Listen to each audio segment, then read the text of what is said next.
what Safe Water Network has done is built a model that's run by the community for the community.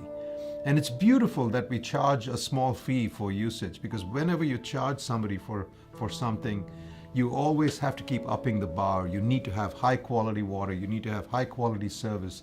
You cannot let them down. It requires commercial expertise. You got to get the pricing right. You got to be able to market this to people who don't know sometimes that safe water is good for them. I mean, we take it for granted that everybody knows that safe, clean water is good for you. Not everybody does. I love the focus on India and Ghana. With a break or two, I see us operating at massive scale in both those countries.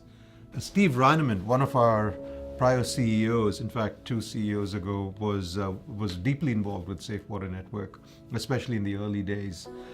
Rich Delaney is another board member with a long history in PepsiCo, in fact, on the beverage business, and with deep expertise in operations. And there are 3 employees, Ravi, Charles, and Anil, at Safe Water Network, who are also ex-PepsiCo employees, and there's me. I think we have this long history, first because PepsiCo always has had a passion for giving back to society. So you'll find a lot of PepsiCo leaders engaged in the community doing different things.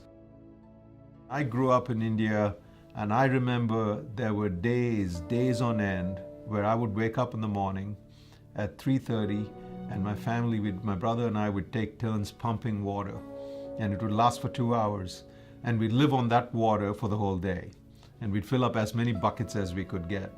We'd fill up a few buckets, and we'd have to filter it because these water would always have small worms in it, and we'd filter it, then we'd boil it, and then we'd put a few bottles of water in the fridge.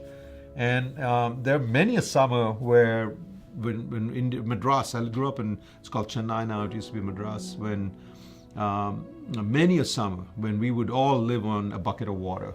Water means a lot, having access to water. You know, the funny thing is I've taken it for granted. And Safe Water Network was a bit of an awakening again, that my access to water is not reality.